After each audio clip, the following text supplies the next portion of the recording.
আসসালামু আলাইকুম গাইস। এবার তেহারি রান্নার জন্য প্রস্তুতি চলতেছে।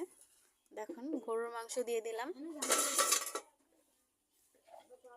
এবারে জিরা রসুন বাটা দিয়ে দিলাম, আদা বাটা,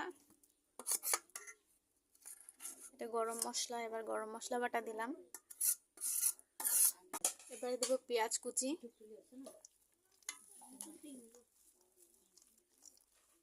দিয়ে দিলাম। এবার দিয়ে দিলাম টক দই। আমি কিন্তু আগেই দেখাইছিলাম আগের ভিডিওতে যে আমাদের বাড়িতে বানানো টক দই কতটা ঘন হয়েছে দেখেন। এবারে সরিষার তেল দিয়ে দিলাম।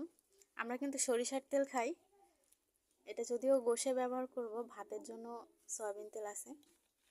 এবার খুন্তি দিয়ে ভালো করে নাড়ায় দিচ্ছে দেখেন।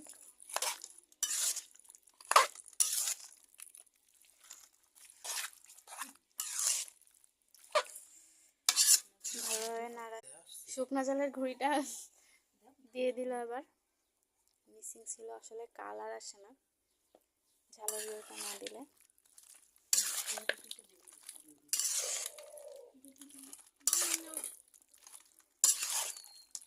এবার ভালো করে সব কিছু ভালোভাবে মিশায় গোশটা মেলাক্ষণ ধরে ম্যারিনেট করে রাখা হবে।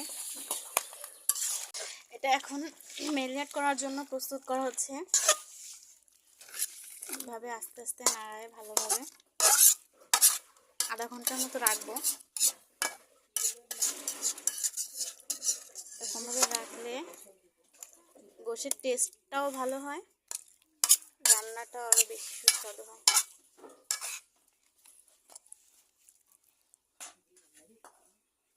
আমি কিন্তু চলে আসছি 30 মিনিট পর। দেখেন, গোশ ম্যারিনেট করা শেষ, বলছিলাম 30 মিনিট রাখবো। 30 মিনিট রাখার পরে এই যে চুলায় দিলাম জাল করতে। এবার ভালো করে নাড়াচাড়া করে রান্নার জন্য তৈরি করতেছি। আসলে চুলার রান্না অন্যরকম একটা টেস্ট, চুলার রান্নার স্বাদটাই আলাদা সব কিছুতে। আসলে আমি কিন্তু রান্না খুব একটা পারি না, তারপরেও চুলা আজকে কিন্তু আমি নিজেই রান্না করতেছি। দেখেন, মাটির চুলায় আমি খুব বেশি রান্না করি না, গ্যাসেই করি অধিকাংশ সময়। তবে আজকে চুলায় রান্না করতেছি, সেটা তেহারি রান্না করব, এই জন্য প্রস্তুত করলাম। আমি এরপরে রান্না